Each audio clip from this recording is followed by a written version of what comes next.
The shuttle exploded 3 seconds after Lieutenant Jake Morrison pushed Princess Lyra through the escape hatch. He watched the fireball consume what remained of his transport while free-falling through the atmosphere of Zephyros 9, the princess screaming in his arms as they plummeted toward the jungle canopy below. The Krillian death squad had found them faster than expected. Jake's emergency thrusters fired at the last possible moment, and they crashed through vine-covered branches that tore at his armor. They hit the ground hard. Lyra rolled away from him, her luminescent purple skin flickering with distress patterns. She was the most wanted being in 7 galaxies, and Jake had just lost his entire team protecting her. "They will kill you for this," Lyra said, pushing herself up. Her 3 eyes focused on him with an intensity that made most species look away. Humans didn't look away. That was the problem, Jake thought. That was always the problem with his kind. "They have to catch me first." Jake checked his weapon. 5 charges left. Not nearly enough. The Krillian warships would be landing within minutes. He grabbed Lyra's wrist and pulled her deeper into the alien forest. Behind them, the sky lit up with orbital strikes that turned 100-year-old trees into ash. Lyra was the daughter of the Celestial Throne, the only heir to an empire that spanned 40 systems. Every alien king, warlord, and crime lord wanted her. Some wanted to marry her for political power. Others wanted her dead to destabilize the empire. The Krillians wanted both. They would marry her corpse to their crown prince if it gave them legitimacy. Jake had seen the intelligence reports. He knew exactly what the Krillian royal family did to their political prisoners. "Why did you not let me die on the shuttle?" Lyra asked as they ran. "Your mission was to deliver me to the Confederation. Now you have no ship, no team, no support. Plans change." Jake vaulted over a fallen log and pulled her after him. Energy blasts seared through the jungle behind them. The Krillian ground forces had arrived faster than he calculated. Professional warriors, not the usual mercenary trash. This was a sanctioned royal hunt. They burst through a clearing and Jake saw the cliff. No time to stop. He grabbed Lyra and jumped. She screamed as they fell toward the raging river below. The water hit like concrete. Jake kept one arm locked around the princess while the current tried to rip them apart. His armor was flooding. Tactical displays died one by one. They tumbled through rapids that should have killed them both, but Jake's enhanced muscles and training kept them alive through sheer, stubborn refusal to drown. They washed up on a rocky bank 2 kilometers downstream. Jake's armor was cracked and half his ribs felt broken. Lyra coughed up purple blood. Her royal garments were shredded and the translator implant on her throat was sparking. But she was alive. That was all that mattered. "You are insane," she gasped. "No rational being would have done that. Good thing I'm human, then." Jake stripped off his damaged armor plates. The Krillians would track the tech signatures. He kept only his sidearm and combat knife. Everything else went into the river. Lyra stared at him.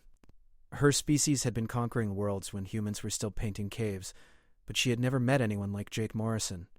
Every alien she had ever known feared her bloodline, her power, the weight of her father's empire. They bowed and scraped and calculated political angles. This human had thrown himself into an exploding shuttle and then off a cliff to keep her alive, and he looked annoyed about it. "We need to move," Jake said. "They will have drones sweeping this area in 10 minutes. Where will we go?" "This planet has no settlements, no cities, no escape." "Then we don't escape, we survive." Jake started walking inland, away from the water. "Stay close and stay quiet." Lyra followed because she had no choice. But for the first time in her life, she realized something that terrified her more than the Krillian death squads, hunting them through the jungle. She was starting to trust the human, and in her experience, trust was far more dangerous than any weapon. The jungle of Zephyros 9 was not designed for human comfort. Jake pushed through plants that secreted acid, dodged creatures with too many teeth, and kept moving while his body slowly gave up on him. Blood loss, internal injuries, and the beginning stages of shock made every step feel like lifting mountains.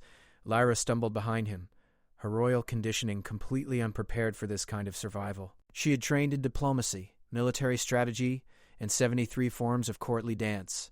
She had never learned how to run for her life through hostile wilderness with a dying human warrior as her only protection. "Stop," Lyra gasped after an hour of forced march. "Please, I cannot continue." Jake turned and saw she was serious. Her luminescent skin had faded to a dull gray. Royal Celestials could survive in harsh conditions, but they were not built for endurance. Their species evolved on a paradise world with mild weather and abundant resources. Zephyros 9 was trying to kill them with every breath. 5 more minutes. There's a cave system ahead." Jake had memorized the terrain maps during the original mission briefing. He led them to a narrow opening between volcanic rocks.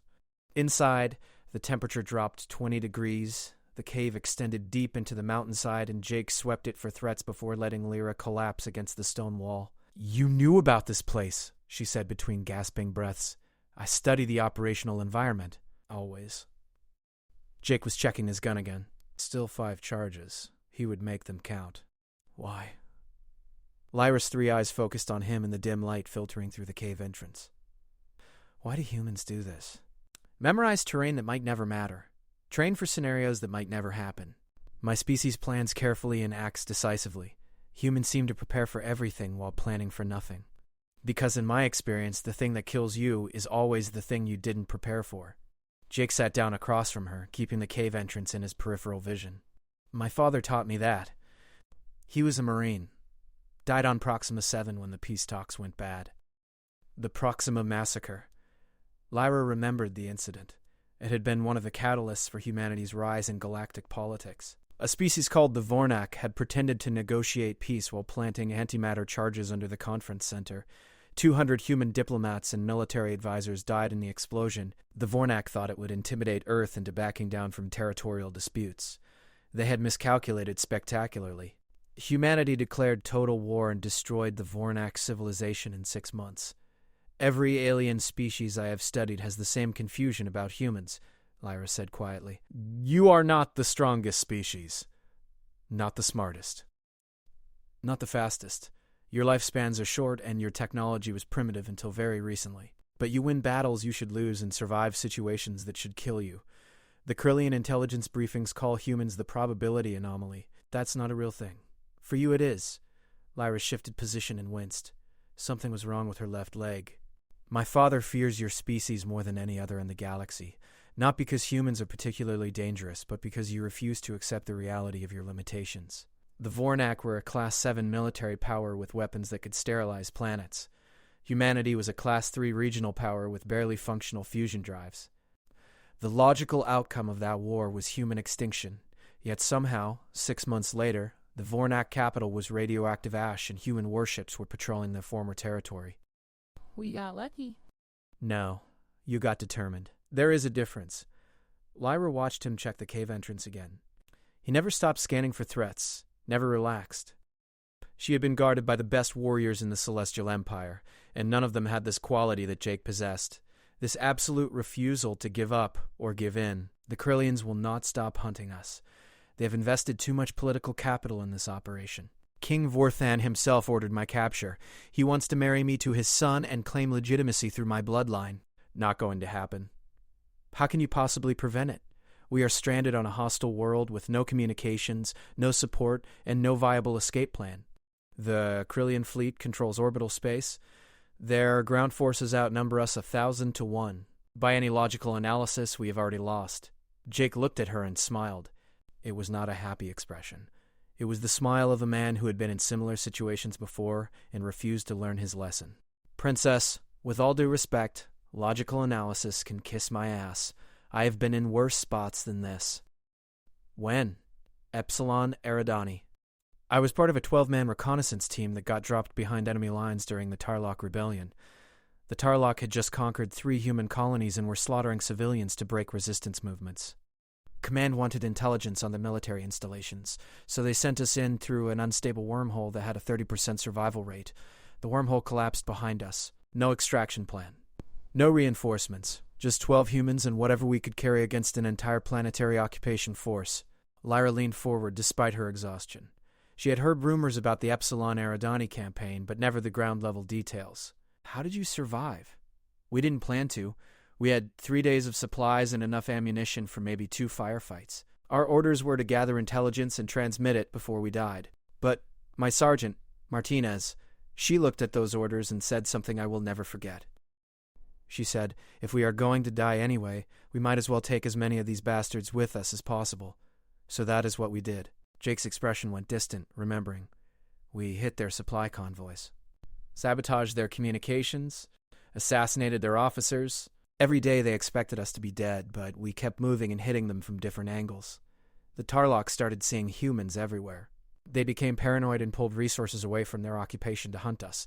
That weakened their control just enough for the human resistance cells to start organizing. Within a month, there were uprisings across the planet.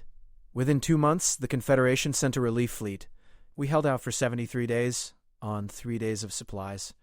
How many of your team survived? 4 of us made it to extraction. Martinez died holding a bridge so civilians could evacuate. She took 17 Tarlock soldiers with her. Jake's jaw tightened. The Confederation gave her the Star of Valor posthumously. Her family got a medal and a flag. The Tarlock got humanity's full attention, and it turned out they were not ready for that.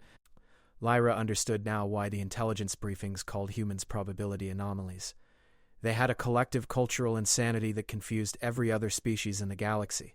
Humans looked at impossible odds and saw opportunities. They transformed defeats into victories through sheer refusal to acknowledge reality. The Krillians are not Tarlock rebels, Lyra said. They are a major galactic power with centuries of military tradition.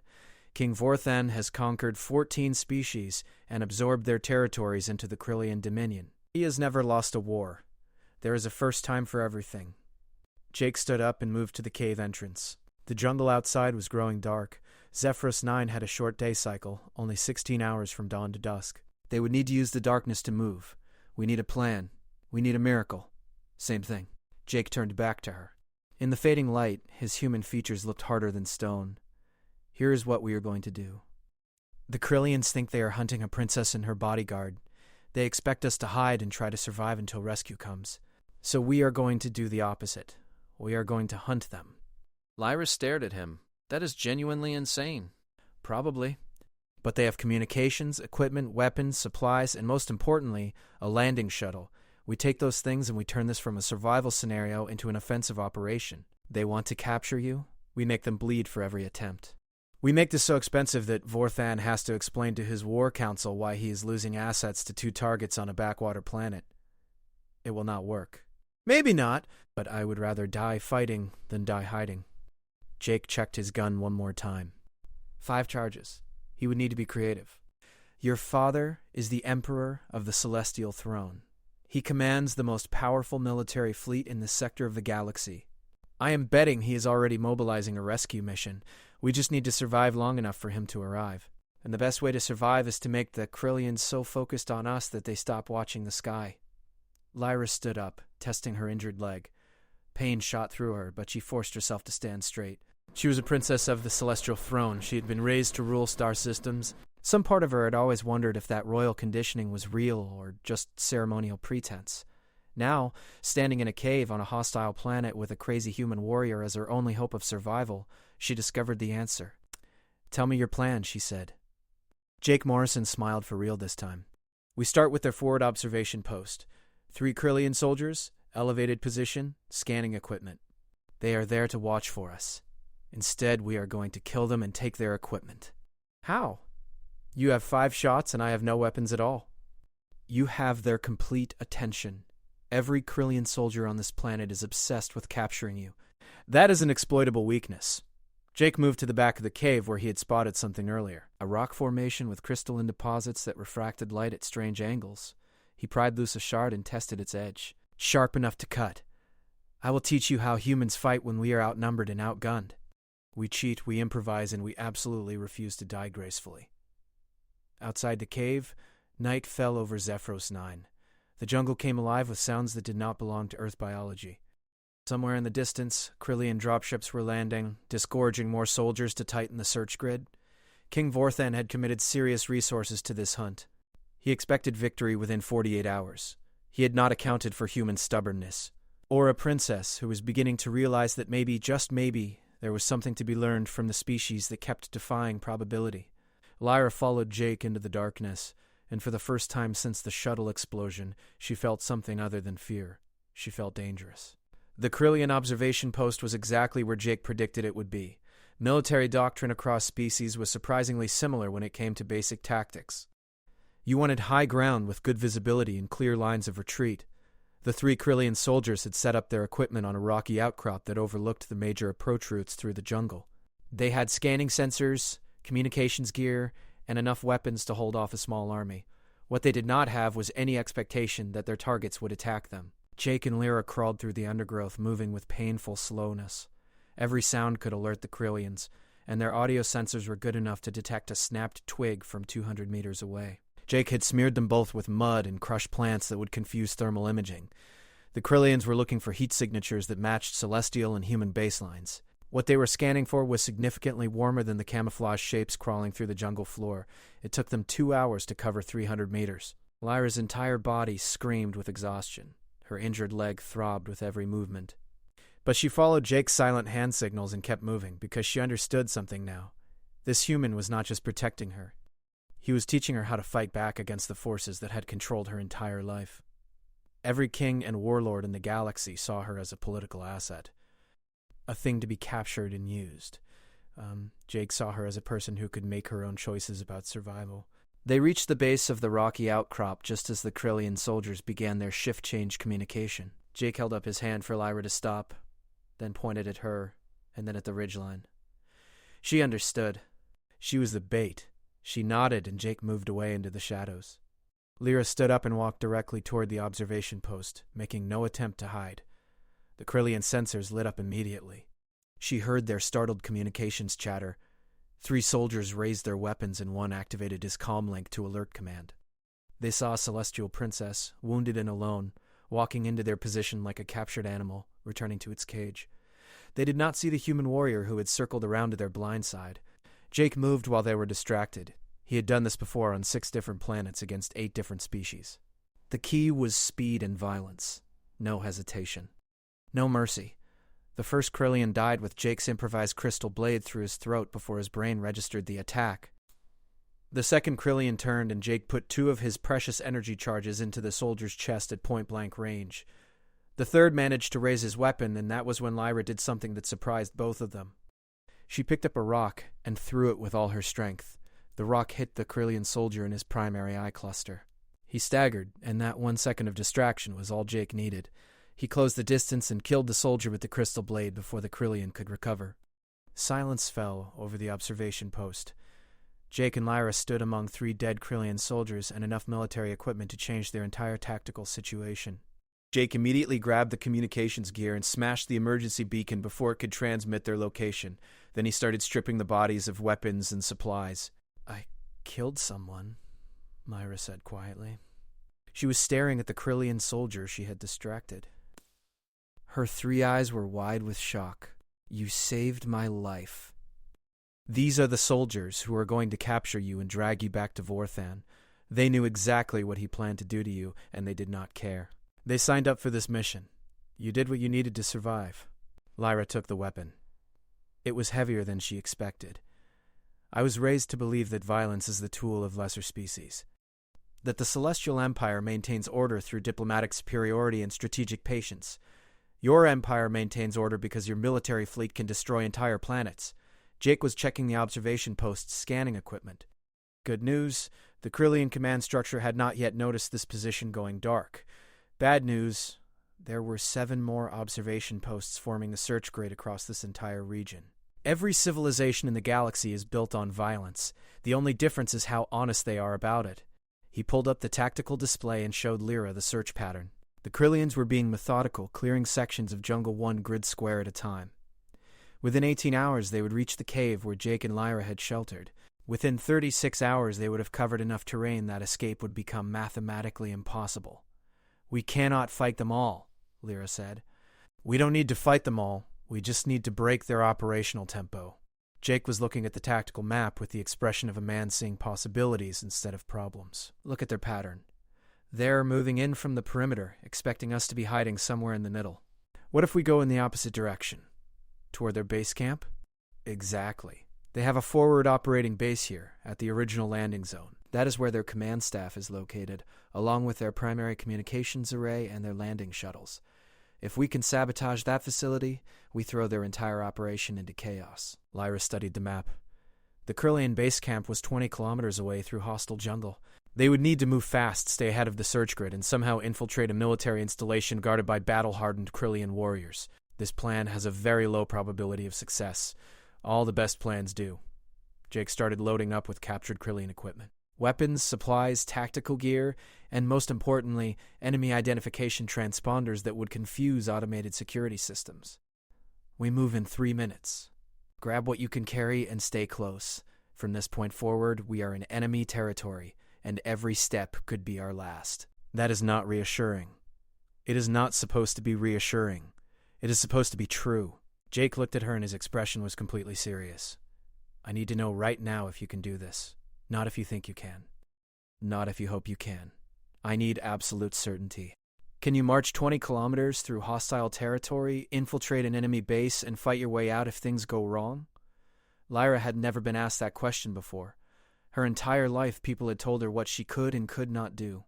Her father, her advisors, her royal guard, they all made decisions for her based on what was politically appropriate or strategically sound. No one had ever looked her in the eye and asked if she was capable of violence and survival. She picked up the Kirlian plasma rifle and checked the charge level. 80%. More than enough to kill many soldiers if necessary. I am a princess of the celestial throne. My ancestors conquered 40 star systems and held them for 3,000 years. I am descended from emperors and warriors who built an empire from blood and ambition. So yes, Lieutenant Morrison, I can do this. Jake nodded and something like respect showed in his human eyes. Then we move. Stay 10 meters behind me and watch for signals. If I go down, you keep moving toward the base camp and you do not stop for anything. Understood? Understood. They left the observation post behind and moved into the jungle night. Behind them, the 3 dead Krillian soldiers would not be discovered for another 4 hours. By then, Jake and Lyra would be deep in enemy territory, moving toward a target that made no logical sense to attack. But humans had never been particularly concerned with logic. They were concerned with survival, and sometimes survival meant charging toward the danger instead of running away from it. Somewhere above them, Krillian warships continued their orbital surveillance, confident that the hunt would end soon. King Vorthan received regular reports assuring him that the princess would be in his custody within a day. No one told him that the human protecting her had just started his counterattack. That was going to be a very unpleasant surprise.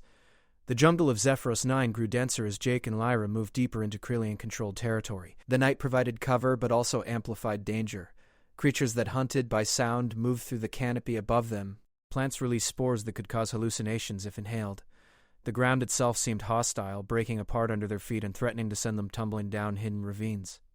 But Jake kept moving, and Lyra kept following, and somehow they stayed alive.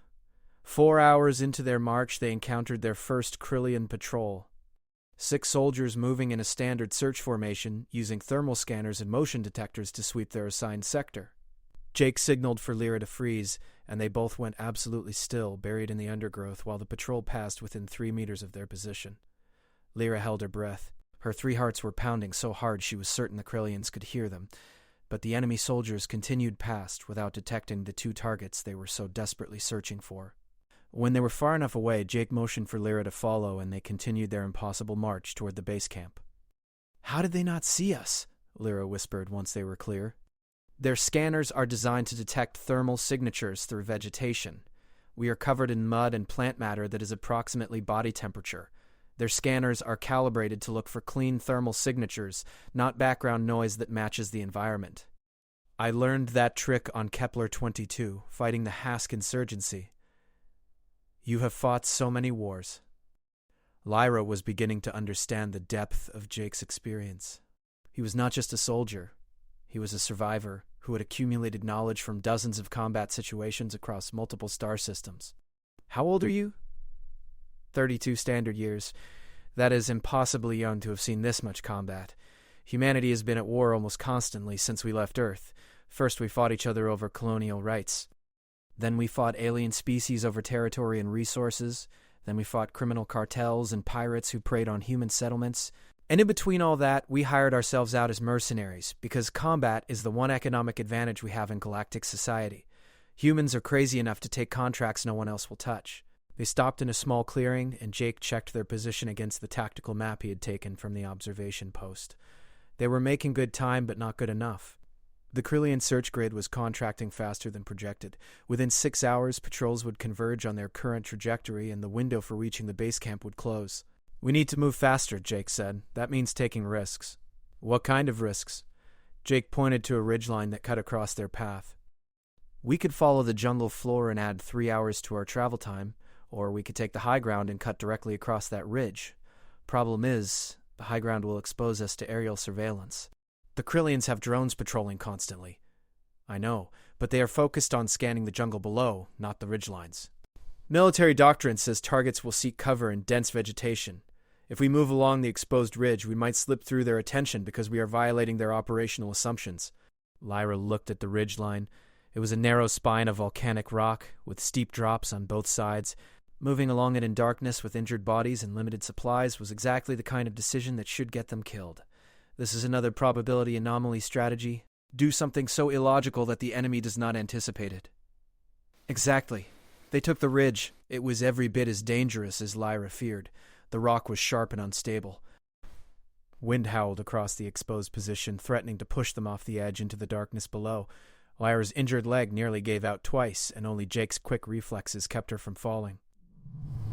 Above them, Krillian surveillance drones swept back and forth, their searchlights cutting through the night. But Jake had been right. The drones were focused on the jungle canopy below. They did not expect targets to be moving along the most exposed and dangerous route possible.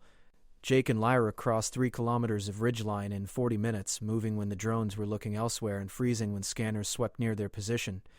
When they finally descended back into the jungle, on the far side of the ridge, they had cut 2 hours off their travel time and bypassed an entire section of Krillian search grid. Lyra collapsed against a tree, her entire body shaking with exhaustion and adrenaline. I cannot believe that worked. That is why it worked. Jake was checking his captured weapons. The Krillian plasma rifle had 40% charge remaining. His sidearm was down to 3 energy charges. They would need to be very careful about ammunition management. The Krillians are a military power that has conquered 14 species through superior doctrine and overwhelming force. They expect enemies to behave rationally. Humans do not behave rationally. I am beginning to understand that. Lyra forced herself to stand. Her royal conditioning had not prepared her for this kind of physical punishment, but she was discovering reserves of strength she had not known existed. Perhaps that was what her father had meant when he said royal blood was not just ceremony. Perhaps there was something genetic in her species that responded to extreme pressure with adaptation. How much farther to the base camp? 8 kilometers. But the last 2 kilometers will be the hardest. They will have perimeter security, automated defenses, and patrol patterns that overlap for maximum coverage. Getting inside without being detected will be nearly impossible. So we do not try to remain undetected. Lyra was thinking now like the strategic planners who had taught her military theory at the Royal Academy. We have Krillian identification transponders. What if we walk directly through the front entrance pretending to be returning soldiers? Jake considered this. That is insane. You said that about attacking the observation post, and about crossing the ridgeline. It seems to be your default assessment of successful tactics. Jake laughed, a short bark of sound that seemed completely out of place in their desperate situation. Fair point. But there is a problem. I am very clearly human, and you are very clearly celestial. No amount of uniform adjustment will make us look like Krillian soldiers. Then we use that.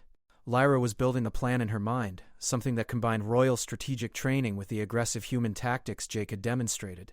The Krillians are searching for a princess being protected by a human warrior. What if we give them exactly what they expect, but in a context they will not question? I am not following. You are a Krillian soldier who has captured me. You are bringing me in for processing. We walk directly into the base camp with you holding a weapon on me, and no one questions it because that is the entire objective of this operation. Jake stared at her. Then he smiled, and it was the most dangerous expression Lyra had ever seen on a human face. Princess, that might be the most human plan I have ever heard from a non-human, and I think it might actually work. They spent the next 30 minutes preparing. Jake stripped one of the Krillian soldier uniforms and modified it to fit his human frame. It was not perfect, but from a distance it would pass initial inspection. He practiced moving with the Krillian equipment, learning the weight distribution and control interfaces. Lyra deliberately damaged her clothing further and smeared blood on her face to look like she had been in a fight. When they were ready, they moved toward the Krillian base camp with Jake holding his weapon on Lyra like she was a prisoner. To any observer, it would look like a successful capture. One Krillian soldier bringing in the valuable target that King Vorthen so desperately wanted. The perimeter security detected them immediately. Jake's identification transponder broadcasted his presence, and the automated systems registered him as friendly forces. A security checkpoint appeared ahead, staffed by 3 Krillian soldiers who looked bored and tired from a long shift. "Halt!" one of them said. "Identify yourself and your prisoner." Jake rattled off a serial number he had memorized from the observation post equipment. "Patrol Beta 7. I found her hiding in a cave system 6 kilometers north." "Bringing her in for command processing." The security guard looked skeptical. "You captured the princess alone? Where is the rest of your patrol?" "She had a human soldier protecting her. He killed my unit before I got him." "Where is the human body?" Bottom of a ravine. I didn't have time to retrieve it. The princess tried to run, and I prioritized capture over body recovery. Jake shoved Lyra forward roughly. She played her part perfectly, stumbling and looking defeated. The security guards studied them both. This situation was unusual enough to warrant suspicion, but plausible enough to be believable. The Krillian military had lost multiple patrols to the human warrior. One soldier managing to capture the princess through luck and circumstance was unlikely but not impossible. Take her to Holding Facility 3.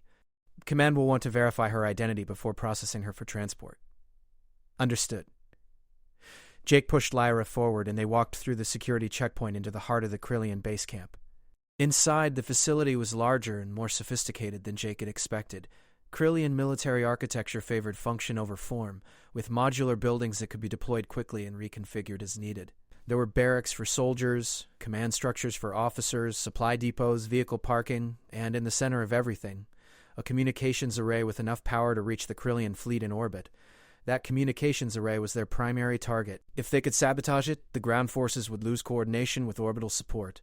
The search operation would collapse into chaos. But first they had to survive long enough to reach it. Jake walked Lyra through the base camp, following signs toward the holding facilities. Krillian soldiers glanced at them but did not interfere. A captured princess being brought in for processing was exactly what everyone expected to see eventually. The fact that it was happening now and being conducted by a single soldier might raise questions later, but in the moment, it looked like mission success. They passed through 3 security zones without challenge. Then they reached Holding Facility 3 and Jake's luck ran out. A Krillian officer was waiting inside, reviewing data on a holographic display. She looked up when they entered, and her expression shifted immediately from routine boredom to sharp suspicion. "You are not Krillian." Jake shot her before she could sound the alarm. The plasma weapon made minimal sound, just a soft discharge of energy that dropped the officer to the floor. But the damage was done. Automated security systems detected weapons fire inside a restricted facility, and alarms began screaming throughout the base camp. "Change of plans," Jake said. He grabbed Lyra and they ran deeper into the facility instead of trying to escape, running toward danger again instead of away from it, because that was the only option humans ever seemed to choose. Behind them, the entire Krillian base camp mobilized to stop them. Ahead of them, the communications array waited like a prize that might cost them everything to reach. And somewhere in orbit, King Vorthan received the alert that his captured princess had just been spotted inside his own base camp. He did not yet understand that she was not captured. She was attacking.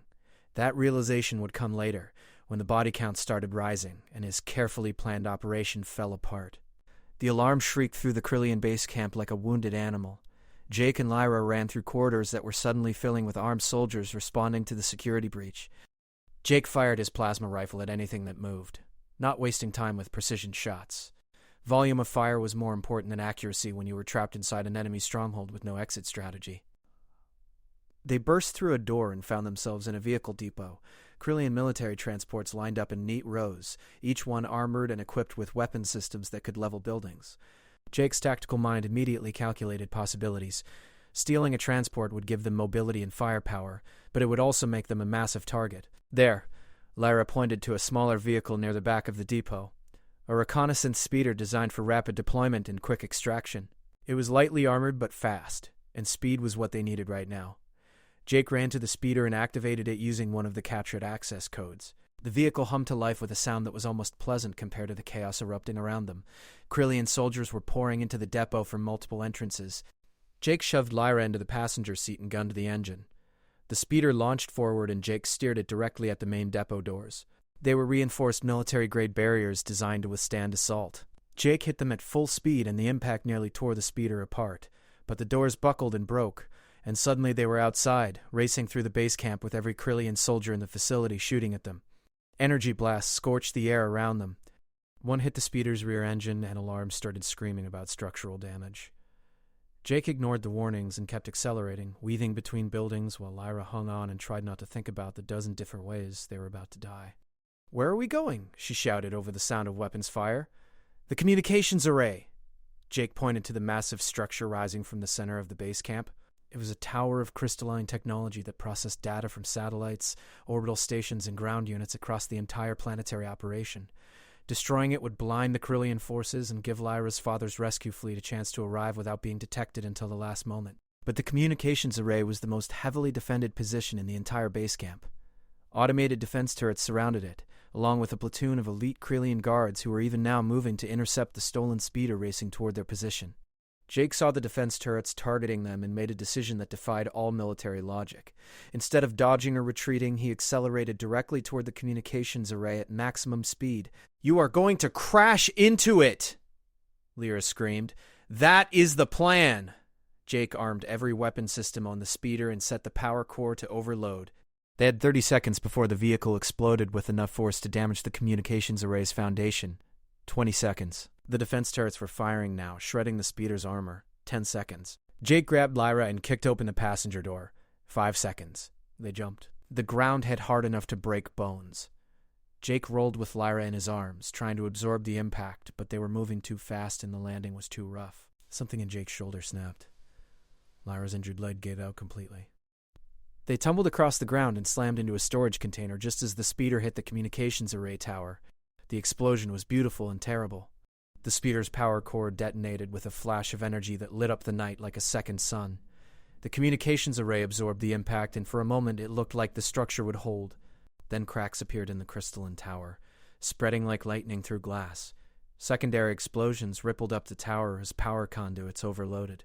The entire structure swayed, groaned, and collapsed in a cascade of shattering technology. The base camp went silent. Every Corellian soldier stopped moving and stared at the ruins of their primary communication system. Command channels went dead. Coordination with orbital forces ceased. The entire military operation that had been methodically hunting Jake and Lyra across Zephyros 9 suddenly became a collection of isolated units, with no unified leadership. Jake forced himself to his feet, dragging Lyra up with his one functioning arm. They were surrounded by shocked Corellian soldiers who were too stunned by the disaster to immediately respond. Jake knew that shock would last maybe 10 seconds before training took over and everyone started shooting. He used those 10 seconds to grab Lyra and run toward the landing pads where the Corellian shuttles were stationed. His shoulder screamed with pain. Lyra's leg dragged uselessly. They were both bleeding and broken and running on pure desperation. Behind them, Corellian soldiers recovered from their shock and opened fire. Energy blasts tore up the ground around Jake's feet. One shot grazed his side and the pain was electric. He stumbled but kept moving because stopping meant death. They reached the landing pad and Jake saw 3 shuttles sitting ready for departure. He chose the closest one and practically threw Lyra through the hatch before diving in after her. The shuttle's control systems required Corellian biometric authentication, but Jake had stolen a dead soldier's hand from the observation post earlier specifically for this scenario. He slapped the severed hand against the control panel and the shuttle's systems accepted the authentication. The engines powered up with a roar that drowned out the sound of weapons fire hitting the shuttle's exterior. Jake engaged the launch sequence and the shuttle lifted off with Corellian soldiers hanging off the landing struts. They fell away as the shuttle climbed, and then Jake was piloting straight up through the atmosphere, with every alarm in the cockpit screaming about damage and system failures. Lyra pulled herself into the co-pilot's seat and looked at the tactical display. 3 Corellian warships in orbit were repositioning to intercept them. Without the communications array to coordinate their movements, the warships were relying on automated protocols that made them predictable. But predictable or not, they were still warships with enough firepower to vaporize the shuttle. "We cannot outrun them," Lyra said. "We don't need to outrun them." Jake was checking the shuttle's communication systems. The Corellians had destroyed their own secure channels when the communications array collapsed, but standard emergency frequencies were still functional. "We just need to buy enough time for your father to arrive. My father does not know where we are. He knows you were taken to this system, and he knows the Corellians were hunting you. I am betting the Celestial Fleet has been mobilizing since the moment your shuttle was attacked. They are probably already in the outer system, waiting for an opportunity to strike without triggering a full diplomatic incident. But if the Corellian communications are down and their orbital defense is in chaos, That is the opportunity they need. Jake activated the emergency beacon and broadcast on every frequency the shuttle could reach. This is Lieutenant Jake Morrison of the Confederation Defense Forces, broadcasting for any celestial fleet units in this system. I have Princess Lyra, and we are under attack by Krillian warships. Our position is... The shuttle's shields flared as energy weapons from the Krillian warships began hammering their position. Jake threw the shuttle into evasive maneuvers that turned the interior into a carnival ride. Lyra held on and kept watching the tactical display, hoping to see some sign that her father's fleet had received the message. The tactical display remained empty. Just 3 Krillian warships closing in for the kill. Then space tore open and the celestial fleet arrived.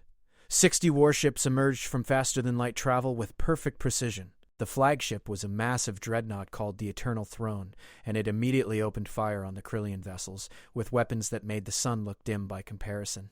The 3 Krillian warships tried to respond, but they were outnumbered 20-1, and their coordination was destroyed without the communications network. The battle lasted 4 minutes. When it was over, 2 Krillian warships were disabled and drifting, and the third had jumped to faster-than-light travel to escape. The Celestial Fleet secured the orbital space around Zephyros 9 with overwhelming force. Jake's shuttle received a tight beam communication from the Eternal Throne. This is Emperor Thaxon of the Celestial Empire. Identify yourself. Lyra leaned forward and activated her own communication channel. Father, this is Lyra. I am alive and relatively unharmed. There was a pause, then the Emperor's voice came back with an emotion that surprised Jake. Relief. Pure, undiluted relief. Thank the ancestors. We have been searching every system in this sector. How did you survive the Krillian assault? I had help. Lyra looked at Jake, who was slumped in the pilot's seat with blood seeping from multiple wounds. Father, I need emergency medical transport immediately. My companion is injured and requires treatment. The Eternal Throne dispatched a medical shuttle within seconds. Jake barely registered the transfer. His consciousness was fading, blood loss and shock finally catching up with him. The last thing he remembered before darkness took him was Lyra's 3 eyes looking at him with an expression he had never seen from any alien species before. Gratitude, and something else that might have been the beginning of respect. Jake Morrison woke up in a medical facility that was beyond anything he had experienced in his 32 years of life. The walls were made of something that looked like pearl but radiated soft light. Medical equipment surrounded his bed, most of it alien technology that his human brain could not even identify. His body felt strange. Not painful, but different. Changed. A celestial physician noticed he was awake and approached with that peculiar 3-eyed gaze that Jake was learning to read. Lieutenant Morrison, you have been unconscious for 6 days while we repaired the extensive damage to your body. You had 4 broken ribs, a shattered shoulder, internal bleeding, and approximately 15% blood loss. Your human physiology is remarkably resilient, but you required significant intervention. Where am I? The Eternal Throne, flagship of the Celestial Fleet. You are in the Imperial Medical Wing, receiving treatment normally reserved for members of the royal family. The physician manipulated controls and a holographic display showed Jake's body in 3 dimensions, with annotations marking all the repairs. Your species has interesting regenerative properties. We had to adjust our medical protocol several times because your cells kept trying to heal in ways our equipment was not designed to accommodate. Is Princess Lyra safe? The princess is unharmed and waiting to see you. She has visited your medical bay every day since your arrival, which is highly unusual behavior for someone of her status. The physician's expression suggested this was a significant observation. In 3,000 years of celestial history, no member of the royal family has ever shown such personal concern for a non-celestial being. Before Jake could process that information, the door opened and Lyra entered. She was wearing formal royal garments now, elaborate designs that probably cost more than Jake's annual salary. Her luminescent purple skin was clean and undamaged. She looked like a princess again, instead of the desperate survivor he had spent days protecting in the jungle. But her 3 eyes were the same. They looked at Jake with that mixture of gratitude and something else that neither of them had words for yet. You are awake, she said. The physician said you would recover, but I needed to see for myself. I'm harder to kill than I look. Jake tried to sit up and the medical equipment immediately protested. The physician made a disapproving sound. Please remain stationary. Your human tendency toward premature activity is complicating the healing process. The physician left the room muttering about species-specific complications. Lyra approached Jake's bed and stood there for a moment, looking like she wanted to say something but did not know how to express it. Finally she said, My father wants to meet you. He is waiting in the throne room. I'm not exactly in condition for formal audiences. He will wait. But there are things I need to say first while we are alone. Lyra's three eyes focused on Jake with uncomfortable intensity. You saved my life multiple times. You threw yourself into situations that should have killed you. You taught me that survival is not about following doctrine or accepting probability. It is about refusing to surrender, even when surrender is the logical choice. I was just doing my job. No, your job was to deliver me to the Confederation. Once the shuttle was destroyed, you had no obligation to continue protecting me. You could have abandoned me and increased your own chances of survival. Instead, you chose to stay, and that choice changed everything. Lyra reached into her formal garments and pulled out something small. A crystallized flower from the jungle of Zephyros 9, preserved in some kind of stasis field that kept it perfect and unchanging. I took this from the cave where we sheltered. I want to remember that place because it was the first time in my life that I was not a princess. I was just a person trying to survive, and I had a companion who saw me as an equal rather than a political asset. Jake did not know what to say to that. In his experience, royal gratitude usually meant formal ceremonies and uncomfortable diplomatic obligations. But Lyra was not offering ceremony. She was offering genuine respect. The Krillians have withdrawn from this sector, Lyra continued. King Vorthan issued a formal apology to my father and paid reparations for the attack. They are claiming it was a rogue operation conducted by extremist elements in their military without royal approval. That's political fiction. Of course it is, but it allows both sides to avoid war, which serves everyone's interests. Lyra's expression darkened. However, Vorthan is not finished. He will try again through different methods, and when he does, I want to be prepared. Prepared how? I want you to teach me, not just combat tactics, but the human approach to problem solving. You have something my species has lost over centuries of empire. You have the ability to look at impossible situations and see opportunities. That is a skill I need to learn. Jake studied her. This was not a casual request. Lyra was proposing something that would change her entire life trajectory. Your father might not approve of his daughter learning from a human mercenary. My father is the one who suggested it.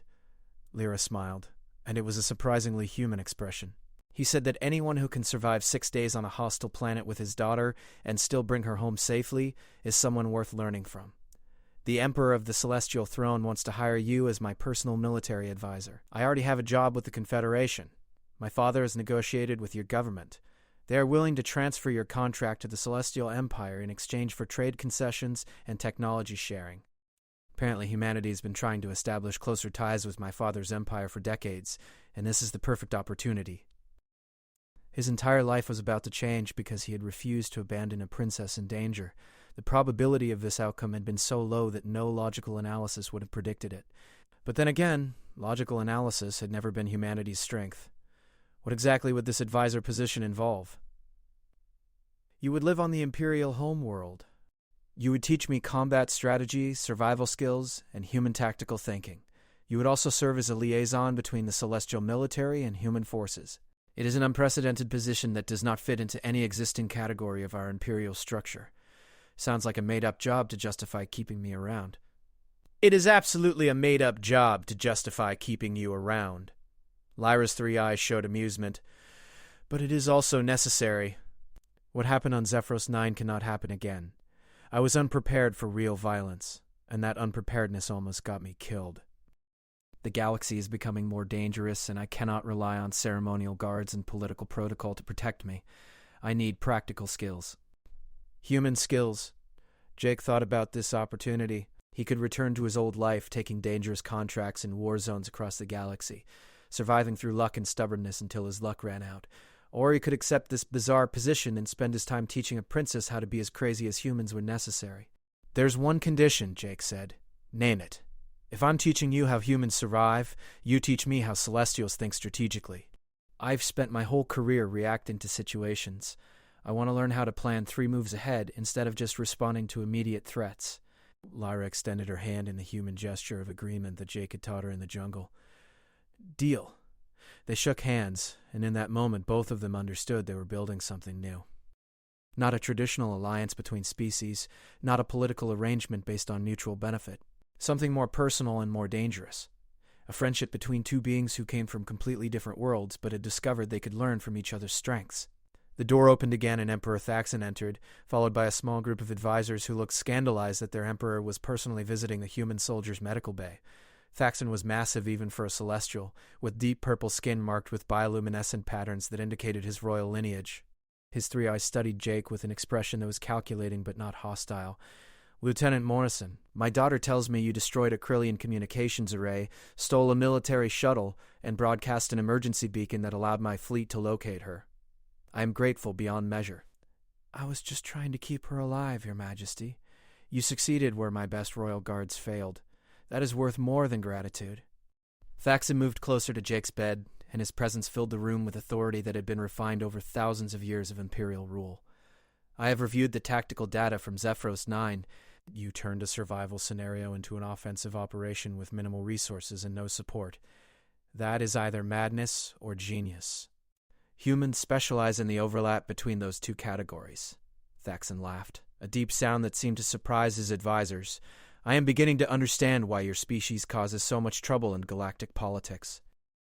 You refuse to accept the boundaries of what is possible. It is simultaneously your greatest weakness and your greatest strength." The Emperor gestured to his advisors and they left the room, though they clearly wanted to stay and witness this unprecedented conversation. When they were alone, Thaxon's expression became serious. "The Krillians will not forgive what happened. Vorthan has issued formal apologies, but privately he is humiliated. You destroyed a significant military operation, cost him valuable resources, and most importantly, you embarrassed him in front of his war council. He will want revenge. I figured as much, which is why I want you close to my daughter. Not just as a teacher, but as a protector who understands how humans think and fight." The Krillians have studied celestial military doctrine for centuries. They know how we respond to threats.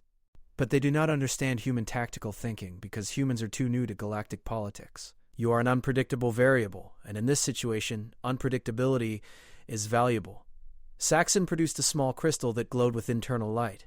This is a royal authorization token. It gives you access to any location in the Celestial Empire and grants you authority to act in my daughter's protection without requiring approval from the Imperial Guard. I am trusting you with something more valuable than warships or technology. I am trusting you with my only heir." Jake took the token and felt the weight of what was being offered. Not just a job or a diplomatic position, but genuine trust from an emperor who ruled 40 star systems. "I won't let you down. I know you will not. Because humans have a peculiar quality that I have observed in your species throughout your brief time in galactic society. You form bonds that transcend political calculation. You make promises and you keep them, even when keeping them costs you everything. That is why I am trusting you with my daughter's life." Thaxon turned to leave, then paused at the door. "One more thing, Lieutenant Morrison. Lyra has never asked for anything in her entire life. She has always accepted whatever role was assigned to her without complaint, but she specifically requested that you be the one to teach her. That tells me something important about both of you. Do not disappoint her." The Emperor left and Jake was alone with Lyra again. She was watching him with those three eyes that had seen him at his worst and his best, and somehow still decided he was worth keeping around. "No pressure," Jake said. "Enormous pressure." Lyra smiled. "But if humans can survive impossible situations through sheer stubbornness, I suppose I can learn to do the same. When do we start training?" "As soon as your physicians clear me for physical activity, which, knowing human recovery rates, should be in about 3 days. That is impossibly fast. Welcome to humanity's approach to healing. We ignore medical advice and hope for the best." Jake gestured to the window where stars were visible beyond the Eternal Throne's crystalline hull. "We should probably discuss what exactly this training will involve, because I suspect teaching a princess to fight like a human warrior is going to cause some diplomatic incidents." "Almost certainly. But every alien king in the galaxy feared me because of my bloodline.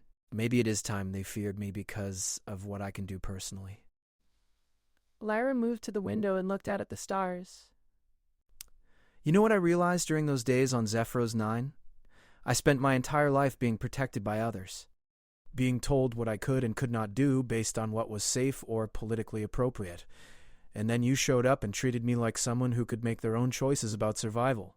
That changed something fundamental. I just didn't want you to die. You did more than that. You showed me that royal status is not the same as capability, That being descended from emperors does not mean I can handle real violence when it comes. I want to be capable of protecting myself and others. I want to be dangerous in my own right, not just because of my father's warships. Jake understood that desire. It was the same thing that had driven him to join the military instead of pursuing safer careers. The need to prove competence through action rather than inherited status.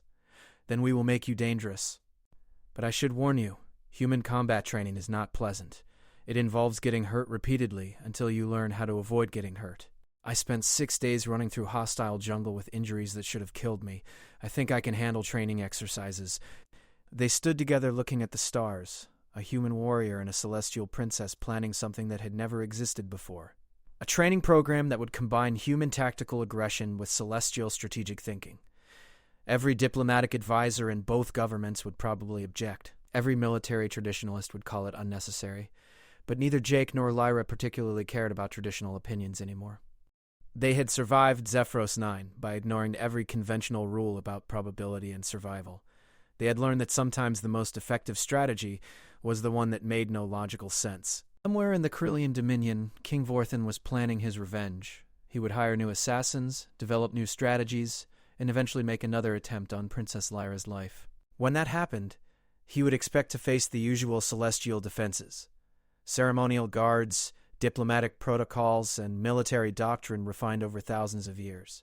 He would not expect a princess who had learned to fight like a human, who had been taught by a warrior that approached impossible odds with aggressive optimism and tactical creativity. That was going to be a very unpleasant surprise for everyone who thought they could predict how Princess Lyra would respond to threats. She was no longer just a political asset to be captured or protected. She was becoming something new. She was becoming dangerous. And in a galaxy where every king feared her bloodline, that was exactly what she needed to be. Not feared because of her father's empire, but feared because she had learned the most important lesson humans could teach. That survival is not about accepting probability. It is about refusing to surrender until reality itself gives up and goes home. Jake Morrison had thrown himself off a cliff to protect her, had destroyed a military installation with a stolen speeder, had broadcast an emergency beacon that should have gotten them both killed, all because he refused to accept that logical analysis said they were already dead. Now Princess Lyra understood that lesson, and she was ready to teach it to everyone who thought they could control her destiny through force or politics. The galaxy was about to discover what happened when a celestial princess learned to think like a human warrior, and Jake Morrison, the probability anomaly who had started this entire chain of impossible events, would be there to watch it happen. Some battles were won with overwhelming force. Some were won with superior strategy. But the battles that changed everything were won by people who refused to accept the limits of what was possible. That was humanity's gift to the galaxy. Not advanced technology or military power, but the absolute stubborn insistence that impossible was just another word for difficult, and Princess Lyra had just learned to speak that language fluently.